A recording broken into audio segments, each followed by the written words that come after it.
Romanos capítulo de número 12, versículo 1 ao versículo 10 diz assim: Rogo-vos, pois, irmãos, pela compaixão de Deus, que apresenteis o vosso corpo em sacrifício vivo, santo e agradável a Deus, que é o vosso culto racional.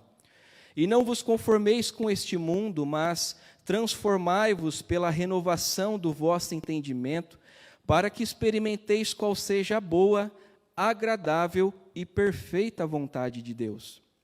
Porque pela graça que me é dada, digo a cada um dentre vós, que não saiba mais do que convém saber, mas que saiba com temperança, conforme a medida da fé que Deus repartiu a cada um. Porque assim como em um corpo temos muitos membros, e nem todos os membros têm a mesma operação, assim nós, que somos muitos, somos um só corpo em Cristo, mas individualmente somos membros uns dos outros. De modo que, tendo diferentes dons, segundo a graça que nos é dada, se é profecia, seja ela segundo a medida da fé. Se é ministério, seja em ministrar. Se é ensinar, haja dedicação ao ensino. Ou o que exorta, use esse dom em exortar. O que reparte, faça-o com liberalidade. O que preside, com cuidado. O que exercita misericórdia, com alegria. O amor seja não fingido. Aborrecei o mal e apegai-vos ao bem. Amai-vos cordialmente uns aos outros com amor fraternal, preferindo-vos em honra uns aos outros. Amém? Feche seus olhos, vamos orar. Amado Deus, em nome de Jesus Cristo, nós somos gratos ao Senhor nessa noite, Pai, pelo privilégio de estarmos na Tua casa, Senhor, para ouvir a Tua palavra, Senhor, para Te adorar. Espírito Santo, que o Senhor conduza essa mensagem, essa ministração, e que o Senhor venha nos enchê-la, Senhor, nos enchê-la para que possamos viver, Senhor, para a Tua glória, em nome de Jesus Cristo. Amém. Amém. Como eu disse, o mês de setembro é um mês que fala-se sobre o combate ao suicídio.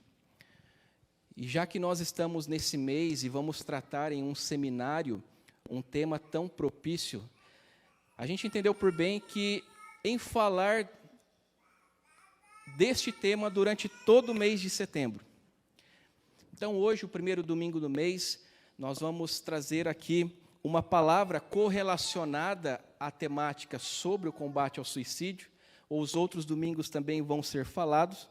E hoje, especificamente, eu quero falar sobre relacionamentos. E o tema dessa mensagem é cultivando relacionamentos saudáveis. Amém? E para iniciar, eu gostaria de te fazer uma pergunta. E a pergunta é: você entende que todo ser humano foi criado para se relacionar? Você tem essa compreensão?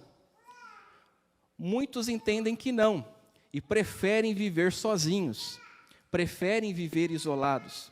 Mas nós precisamos entender que o ser humano, ele foi criado para se relacionar. Nós somos seres relacionais.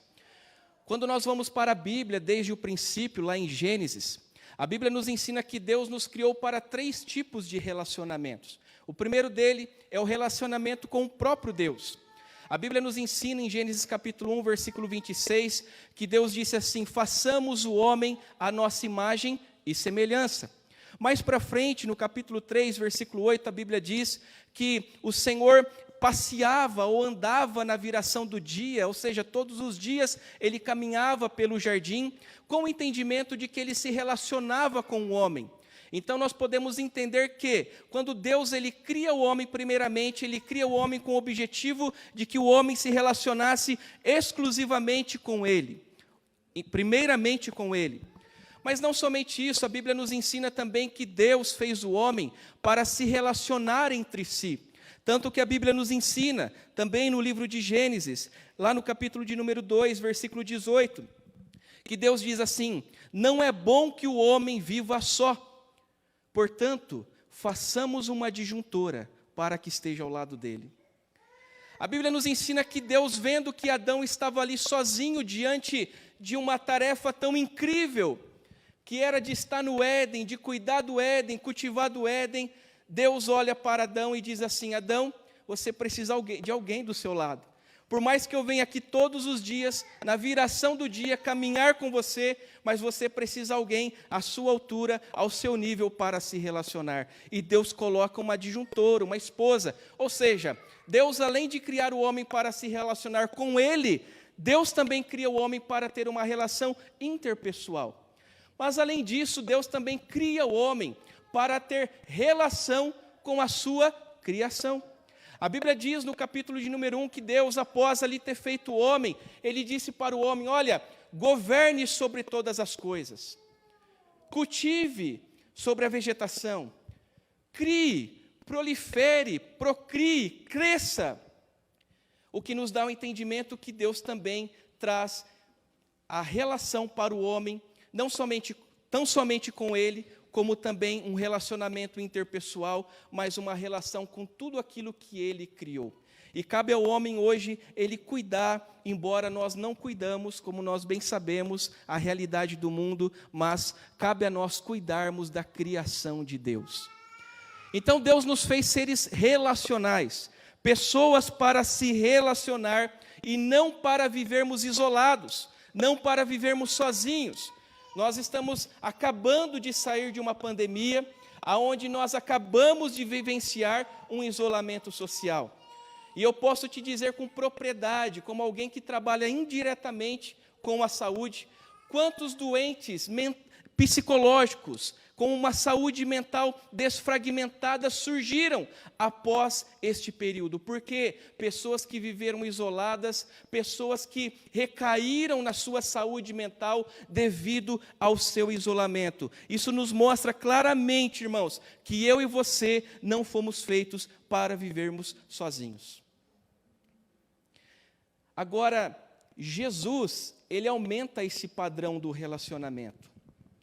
Tanto é que Jesus, em uma de suas mensagens, ou no seu sermão, em Mateus capítulo 5, versículo 44, inclusive, ele nos orienta a amarmos até mesmo os nossos inimigos.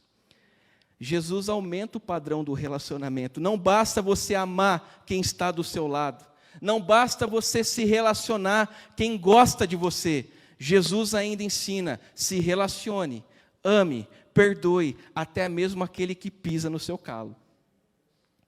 Esse é o padrão do relacionamento de Jesus. Seria muito fácil para Deus nos instruir a amarmos quem está ao nosso lado.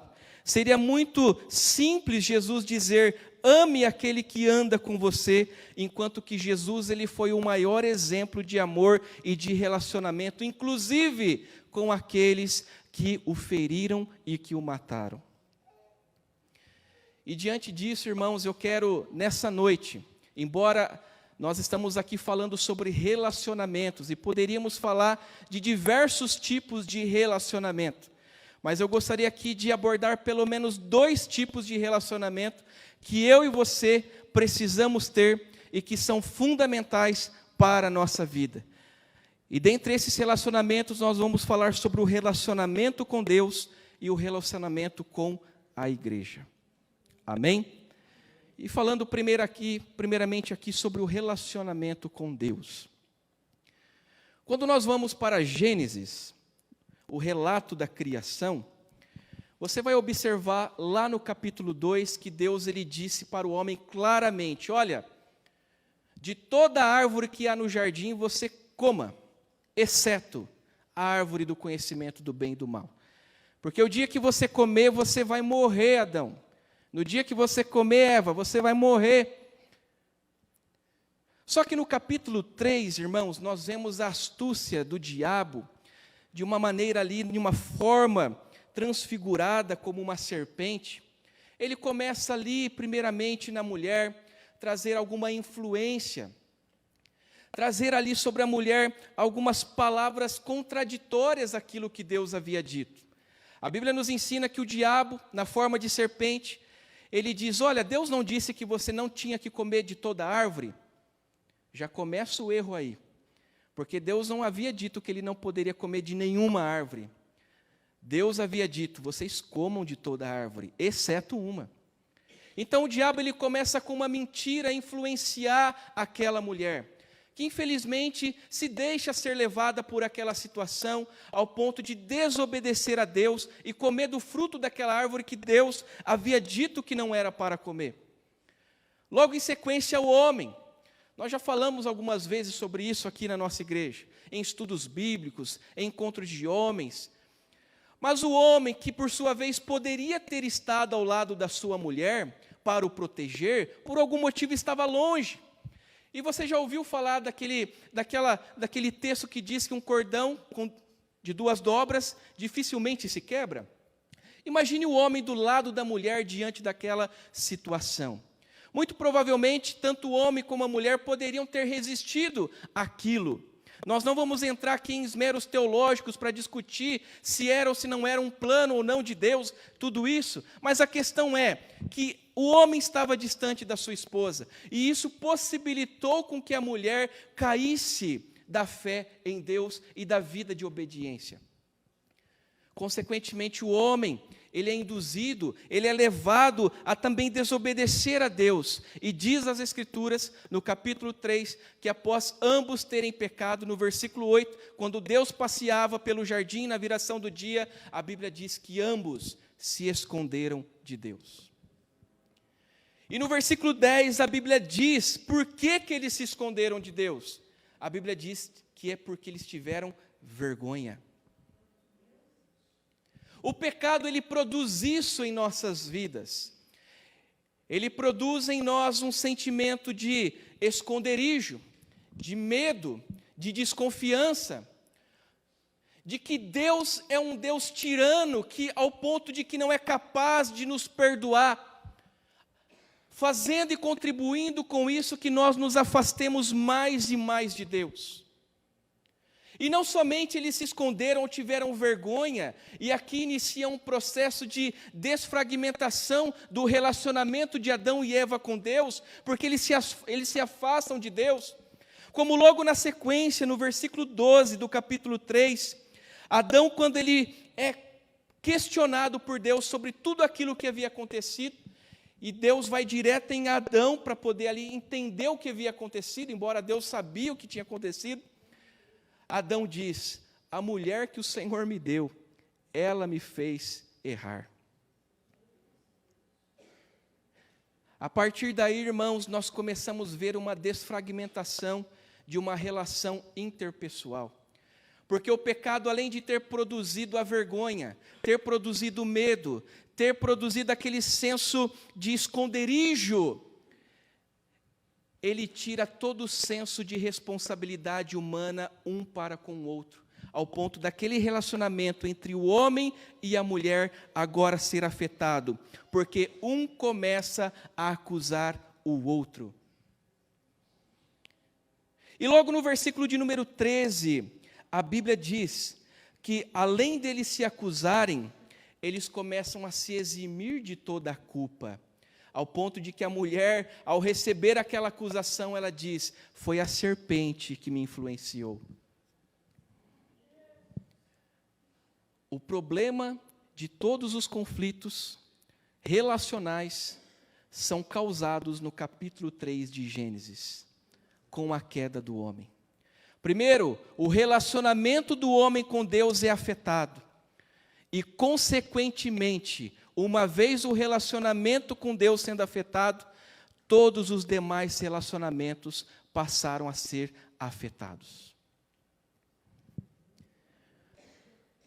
Agora, diferente do que muitos possam pensar, meus irmãos, as ordenanças de Deus, os mandamentos de Deus, não servem para demonstrar um Deus tirano.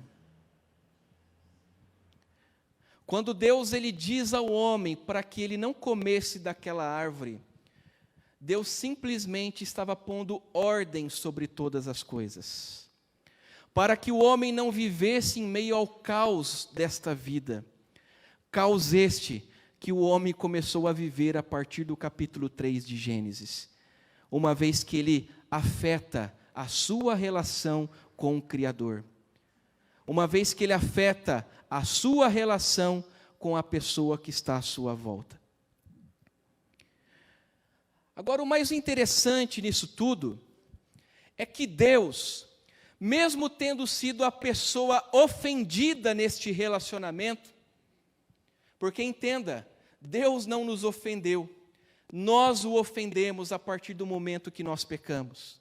Mas mesmo Deus sendo a pessoa ofendida nesta relação entre homem e o Criador, Ele ainda assim, na sua soberania, no seu amor, na sua graça, Ele reconcilia novamente esta relação entre Ele e o homem.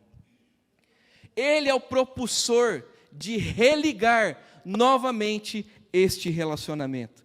Paulo diz em Romanos capítulo 3, versículo 21 ao 24, ele disse assim: mas agora se manifestou sem a lei a justiça de Deus, tendo testemunho da lei e dos profetas, isto é, a justiça de Deus pela fé em Jesus Cristo, para todos e sobre todos os que creem. Porque não há diferença. Todos pecaram e destituídos estão da glória de Deus, sendo justificados gratuitamente pela sua graça, pela redenção que há em Cristo Jesus. Deus sabia de antemão que nada, absolutamente nada, que eu e você pudéssemos fazer, poderia restabelecer o relacionamento que Ele estabeleceu na criação. Somente Ele poderia religar novamente este relacionamento que nós quebramos, que nós desfragmentamos, que nós fizemos.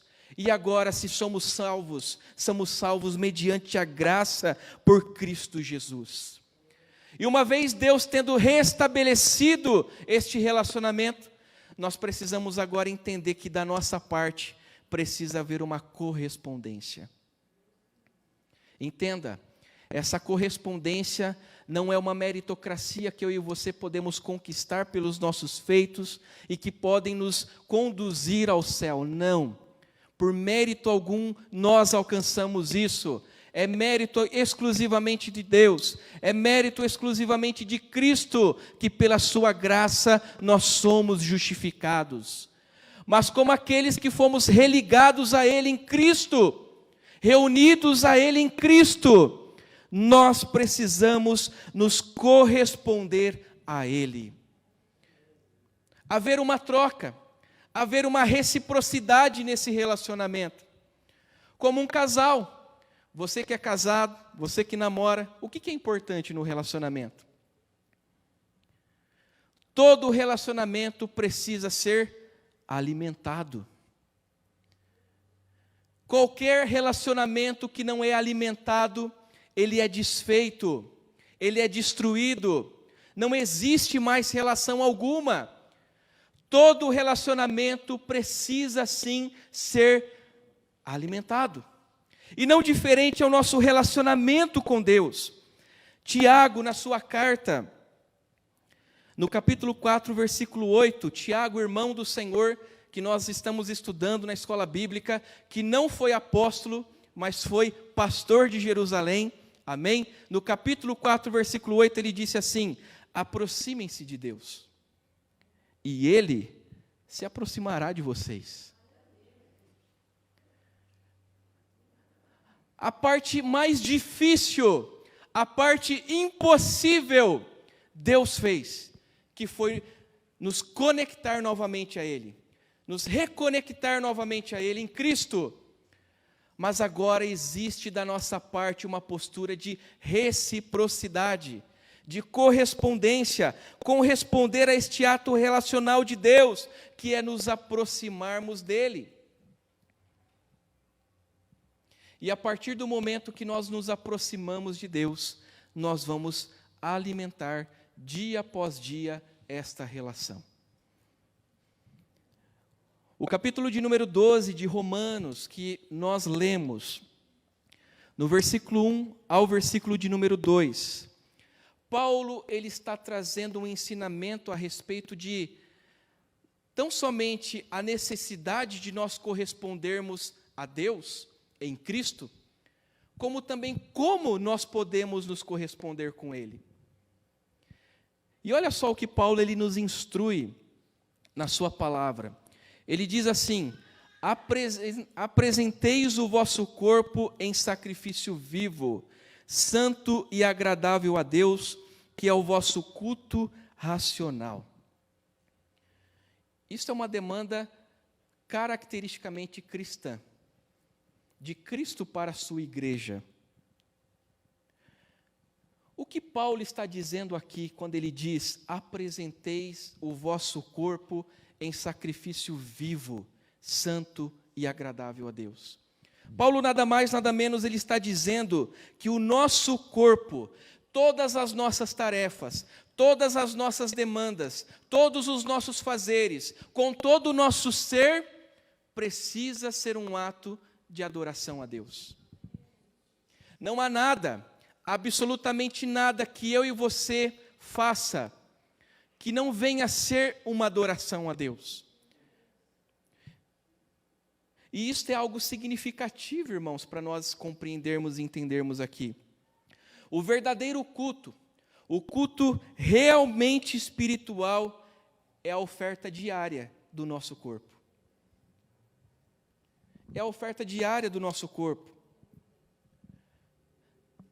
Tão somente nós estarmos aqui em um culto como esse, hoje, nós estamos aqui presente de corpo, alma e espírito, amém? Completos. Pelo menos devemos estar, porque a partir do momento que nós não estamos, isto não é um culto racional a Deus. É com todo o nosso intelecto, é com toda a nossa mente, é com todo o nosso ser, é com toda a nossa concentração. É nós deixarmos de lado ou para fora todos os nossos problemas de fato e concentrarmos exclusivamente em Deus. Este é o culto que Paulo está falando aqui. Este é o ato de apresentarmos o nosso corpo em sacrifício vivo. Mas não somente isso, sabe aquele momento que você tira na sua casa para a oração, para a leitura da Bíblia? Este é um momento de adoração a Deus, aonde nós deixamos da porta para fora todas as nossas dificuldades, as nossas ansiedades, os nossos problemas, as nossas dores, para nos concentrarmos exclusivamente em Deus, para alimentarmos a nossa relação com Deus. Mas a nossa vida com Deus, a nossa relação com Ele, ela não se limita apenas a estes momentos ou a estes elementos. Estarmos em um culto é um momento de adoração. Estarmos na nossa casa, no quarto, orando, lendo a Bíblia, é um momento de adoração. Mas saiba que quando você sai para o seu trabalho e você coloca na sua mente que você está indo lá para adorar a Deus por meio do seu trabalho, você está oferecendo um culto racional. Você está ofertando o seu corpo em sacrifício vivo, santo e agradável a Deus. Sabe quando você vai capinar aquele quintal que está recheado de lixo e de mato? Você está fazendo aquilo, por mais duro que é, você está fazendo aquilo para a glória de Deus, porque aquilo vai glorificar a Deus. Irmãos, quando nós compreendemos esta realidade, nós vivemos em uma outra realidade com Deus, porque tudo que nos envolve, em todo o nosso ser, em tudo que nós fazemos, quando nós entendemos que tudo é para a glória de Deus, nós estaremos compreendendo o que Paulo está dizendo, que é apresentar o nosso corpo em sacrifício vivo, santo e agradável, porque isto é um culto racional. O culto não se limita a um domingo à noite. O culto não se limita a um momento do seu dia. O culto, ele é ilimitado, irmãos. É todos os momentos da nossa vida, nós estamos prestando um culto de adoração a Deus. Agora, toda relação, assim como Deus, exige esta reciprocidade. A reciprocidade não se baseia em um ato obrigatório. Imagine um casal, irmãos, que está do lado um do outro de forma obrigada. Eu sou obrigado a estar do lado dele, misericórdia. Não aguento ele, não aguento ela, eu sou obrigado. Quanto tempo dura uma relação assim? Quanto tempo dura se Deus não intervir, se Deus não restabelecer, se Deus não mudar essa situação? Quanto tempo vai durar? Há pessoas que pensam que adoram a Deus quando sentem-se obrigadas a adorar a Deus. Puxa, eu tenho que ler a Bíblia hoje. Eu podia fazer outra coisa, mas eu tenho que ler a Bíblia. Vamos ler a Bíblia. Disseram que eu tenho que ler a Bíblia, eu vou ler a Bíblia. Não, isso não é relacionamento. Eu tenho que orar. Puxa vida, eu vou ter que orar agora, porque se eu não orar, isso não é relacionamento. Relacionamento, irmãos, é um ato prazeroso. Relacionamento, ele é um ato satisfatório. Relacionamento traz alegria. Relacionamento, ele traz mutualidade. Este deve ser o nosso sentimento com Deus. Eu tenho o prazer de estar com Deus. Eu tenho a satisfação de estar com Deus. Eu me sinto alegre quando eu estou com Deus, porque Deus é que traz alegria ao meu coração. Eu quero estar com Deus. Eu quero estar com Deus. Eu quero corresponder, por mais que tudo que eu faça jamais vai chegar ao nível do que Deus fez por mim. Mas diante das minhas limitações, ainda assim eu quero me corresponder com Deus. Paulo diz em Filipenses capítulo 4, versículo 4, alegrem-se sempre no Senhor, outra vez digo, alegrem-se. Este é o ato prazeroso que Paulo está nos ensinando. E não somente ter a certeza deste prazer, desta satisfação, mas ter a certeza de que jamais nós estaremos só. Deus jamais vai nos deixar desamparados nesse relacionamento. O salmista diz em Salmos 23, 4, dentre muitos outros salmos sobre isso, mas eu quero aqui ler Salmos 23, 4, onde o salmista diz, ainda que eu ande pelo vale da sombra e da morte, eu não temerei mal algum, porque tu estás comigo, a tua vara e o teu cajado me consolam. Essa é a certeza e a convicção em fé, de que jamais nós estaremos só, na caminhada com Deus, na caminhada com Jesus, na caminhada com Cristo. Mas essa relação precisa ser prazerosa. Eu posso te afirmar que da parte de Deus, Ele tem a maior satisfação, o maior prazer, a maior alegria de estar conosco. Isso nós vemos no Éden, como nós lemos aqui, Gênesis 3:8. Nós vemos a partir do momento que Ele restabelece, reconecta o homem novamente com Ele em Cristo, porque Deus quer que a sua criação esteja próximo a Ele. Mas a criação precisa corresponder a Deus.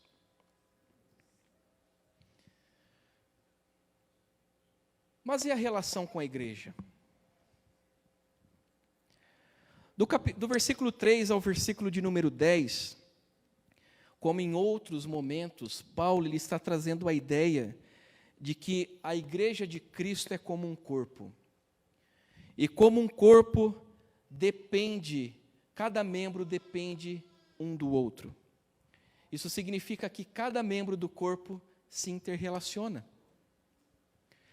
Paulo ele é muito feliz da sua forma de explicar a unidade da igreja, a dependência um dos outros, e que colabora para entendermos o quão necessário é nós estarmos conectados uns com os outros, ao ponto de nós não vivermos solitariamente, porque à medida que eu viver solitariamente, eu estou fadado a morrer na fé. Paulo está trazendo o ensinamento de que a unidade do corpo colabora para o fortalecimento do indivíduo. E uma vez fortalecendo o indivíduo, fortalece todo o restante. Paulo está trazendo a ideia de que eu e você somos corresponsáveis um para com o outro. Na forma em que, quando um desenvolve uma função, por mais diferente que seja, essa função está colaborando para o fortalecimento do outro, que por sua vez cumpre uma outra função. O corpo nos traz o reflexo do quanto nós precisamos viver um para o outro. Por que existe a boca? Sem a boca, você não fala, você não ouve e você não se alimenta. O estômago depende exclusivamente da boca, não é mesmo? Os pés dependem exclusivamente dos olhos. Porque se a pessoa não consegue enxergar, logo ela tem dificuldade de caminhar.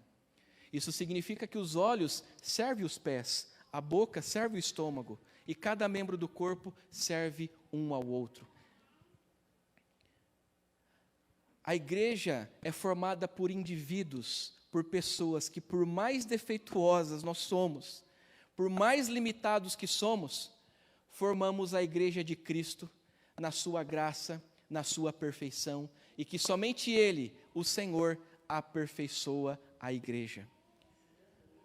Somos pessoas limitadas, mas aperfeiçoadas por Cristo, porque a igreja, quem aperfeiçoa é o próprio Cristo.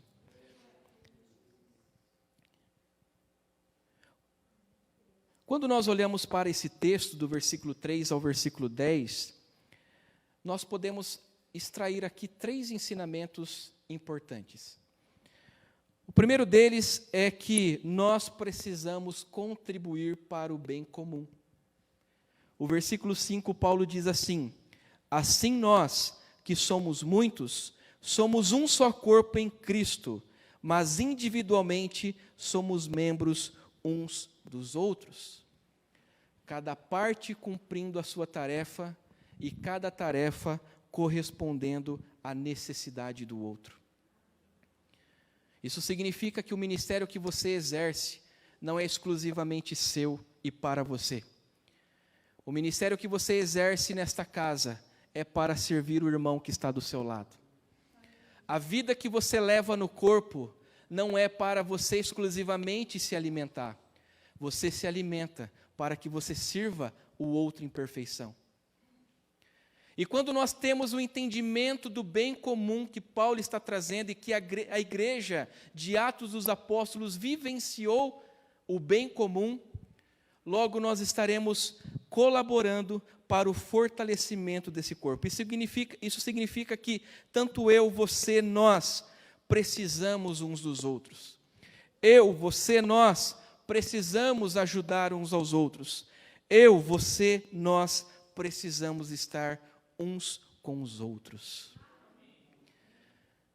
Porque a partir do momento que nós não estamos uns com os outros, não nos ajudamos ou não temos o entendimento de que dependemos uns dos outros, nós vamos viver só.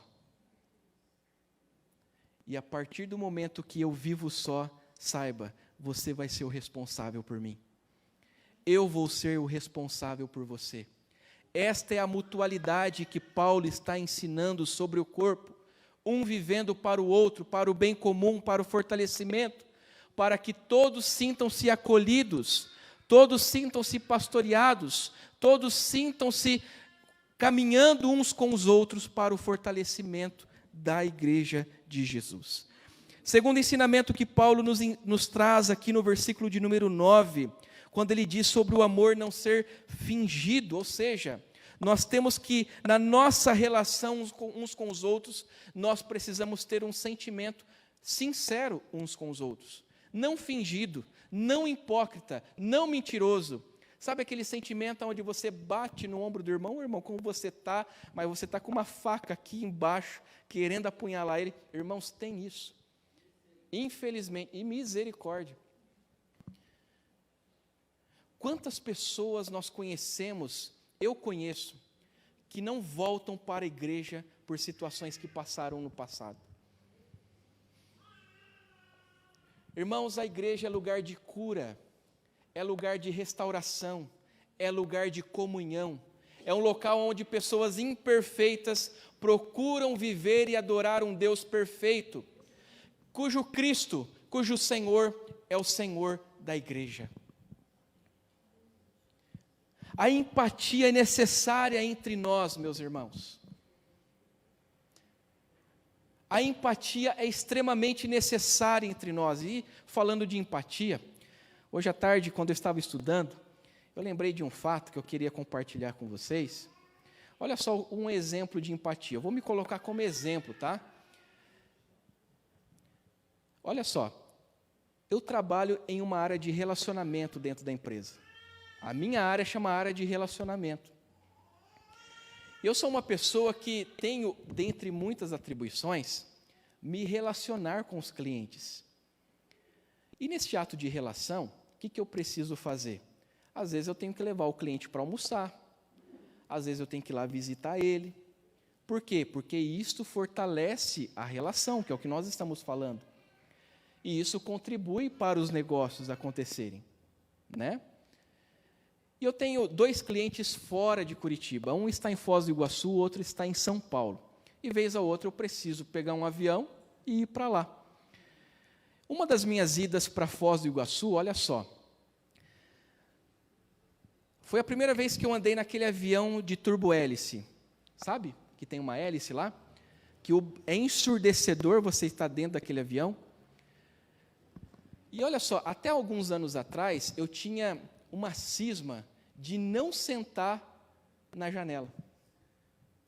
Eu fazia questão de 2 dias antes, quando abrisse ali o período do check-in, já ir lá e garantir a minha vaga no corredor. E não somente garantir a vaga no corredor, mas garantir lá no fundo ainda do avião. Porque diziam que se fosse para cair, o último lugar que ia destruir era o fundo do avião. E eu ficava com esse negócio na cabeça. Então, se for para morrer, que seja o último. Que seja o último. Né? As aeromoças ficam tudo lá atrás, então se fica tudo lá atrás, que alguma coisa tem, né? Alguma orientação tem. Era uma cisma que eu tinha. Hoje eu não tenho mais, tá? Hoje eu vou na janelinha, eu vou lá no meio, vou lá na frente, né? Mas a minha cisma era ver o avião se distanciando do chão. Meu Deus, ele não vai ter força para subir. Como também eu tinha cisma de que, na hora que ele estivesse descendo, ele ia cair com tudo. Era algo que eu tinha isso. Olha só, eu estava no corredor, indo para Foz do Iguaçu, lá no fundo. E, de repente, eu costumo assim, quando eu vou no corredor, eu não afivelo logo o cinto, porque eu sei que logo alguém vai sentar do meu lado, eu vou ter que levantar, né, todo aquele transtorno. Aí eu vi uma pessoa, uma mulher vindo na minha direção. Opa, ela vai sentar do meu lado. De repente, ela chega em mim e diz assim: moço, esse lugar é meu. Eu falei: não. Aqui o bilhete, esse lugar é meu. Eu tenho a certeza que é meu. E eu provei para ela que era meu. Aí, irmãos, ela precisou se confessar comigo, né? Ela falou: moço, é que eu tenho medo de ir na janela. Eu olhei para ela e disse: eu também. Mas eu abri mão do meu medo, irmãos. Eu falei: moça, tá bom, eu vou na janela. Irmãos, só foi emoção aquele dia, naquele voo. Porque do início ao fim nós entramos em um espaço aéreo cheio de nuvem. Sabe aquele termo raios e trovões? Literalmente aconteceu naquele dia no avião. O avião chacoalhava, a gente pulava, a mulher agarrava no meu braço. Eu falava: meu Deus, agora vai. Eu precisei ser empático, enfrentar o meu medo para que aquela vida pudesse, pelo menos, minimizar o possível do medo dela. Isso é empatia, irmãos, também no corpo de Cristo. Você enfrenta os seus medos, você abre mão das suas necessidades em prol da pessoa que está do seu lado. Você entra no avião com ela, você se agarra nela, vai com medo e tudo, mas vai, porque é por ela. Você serve a ela. É o que Paulo está nos trazendo aqui, o sentimento do amor sincero. Não, ele não é fingido, ele é empático, ele se entrega, ele olha para o outro, você se coloca no lugar do outro, ao ponto de que essa relação é uma relação recíproca, é uma relação fortalecida em Deus, que torna essa relação abençoada. Eu nunca mais vi aquela mulher na minha vida, mas eu acredito que um pouquinho de diferença eu devo ter feito na vida dela naquele dia. Por mais que se fosse cair, estávamos todos perdidos, né? com coisa que na janela faz diferença, né? Mas Paulo, ele também nos traz o ensinamento no versículo 10, onde ele diz assim: amai-vos cordialmente uns aos outros com amor fraternal, preferindo-vos em honrar uns aos outros. Isso significa o quanto nós precisamos nos perdoar e o quanto nós precisamos nos aceitar. Sermos afetuosos uns com os outros. Veja, a igreja, irmãos, não é o lugar de reunião de amigos. A igreja é lugar de reunião da família de Deus. Nós somos uma família em Cristo. E como uma família que tem os seus percalços, tem os seus conflitos, tem as suas lutas, tem as suas dificuldades. Uma hora um para de olhar para o outro, uma hora um não quer mais saber do outro, uma hora um fala uma verdade que dói, o outro chora, mas logo está tudo certo. Assim somos nós, em amor, em Cristo, mas nós devemos viver como uma família em Deus. Entenda, para aceitar alguém, uma coisa eu tenho aprendido: nós precisamos entender o que faz aquela pessoa ser o que ela é. Traumas que essa pessoa vivenciou no passado, dificuldades que ela enfrentou ou que ela enfrenta, contribuem para a pessoa ser o que ela é. E muitas das vezes os traumas que ela passou, a vida que ela levou, é totalmente diferente da tua. Você pode ter vivido uma vida melhor do que ela. Isso faz com que você tenha melhores condições de ajudar essa pessoa, porque esta é a mutualidade da fé, colaborando uns com os outros. Deus nos fez seres relacionais, pessoas que se relacionam com Deus, pessoas que entendem que Deus é o propulsor da reconexão com Ele. Nós somos pessoas que se relacionam uns com os outros, com a igreja, a comunidade de fé, onde nós precisamos entender que nós somos responsáveis e corresponsáveis em alimentar um ao outro, em suportar um ao outro, em aceitar um ao outro, em acolher um ao outro nas suas dores, nas suas fraquezas, ao ponto de que se nós não fazermos isso, nós estaremos negligenciando um ato bíblico, que é o amor fraternal. E para terminar, eu quero ler aqui com você, abra sua Bíblia comigo, em Colossenses, capítulo 3, versículo 12 ao 15. Você e eu somos responsáveis para não ficarmos sós. Eu sou responsável por você, para que você jamais tenha a sensação de que você está solitário na caminhada da fé. Da mesma forma, você é totalmente responsável por mim, para que da mesma forma eu jamais tenha a sensação de que eu estou sozinho em algum momento nesta caminhada com Jesus. Este é o amor sincero, este é o amor fraternal, este é o preferirmos uns aos outros em honra, como Paulo está dizendo no versículo 10.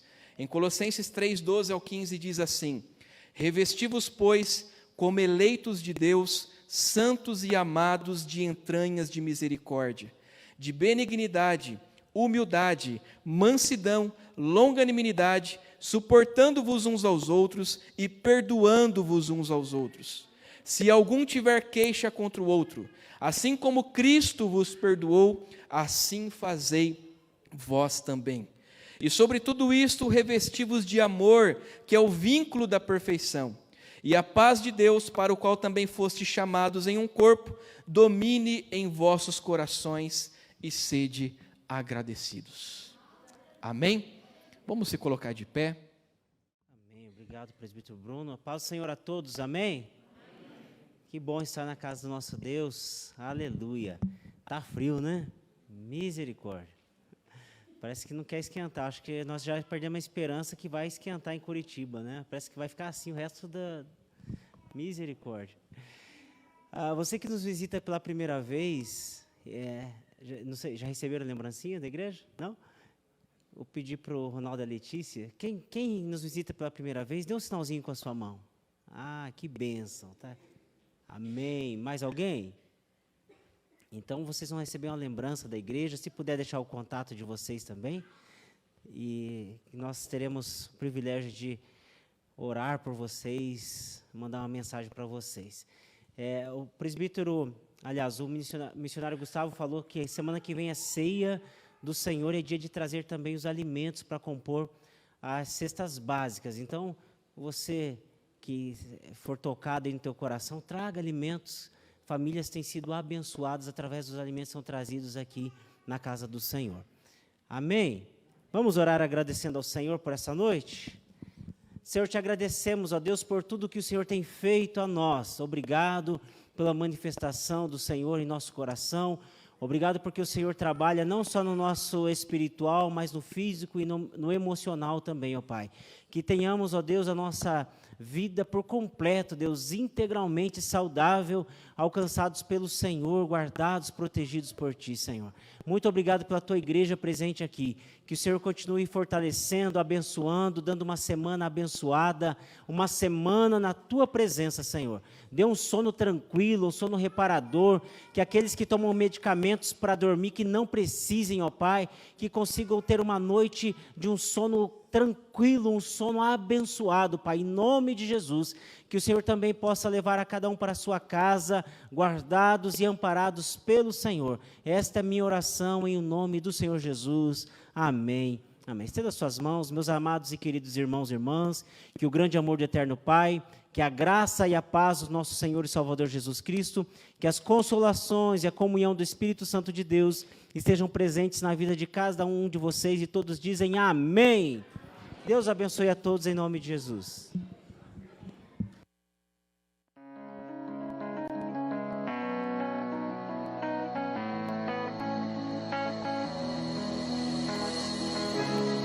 Antes de eu falar, tu cantava sobre mim.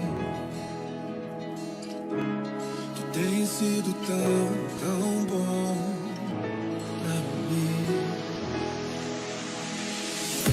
Antes de eu respirar, sopraste tua vida em mim.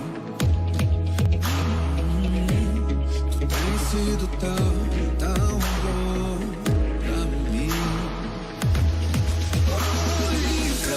Impressionante, infinito, ousado amor de Deus.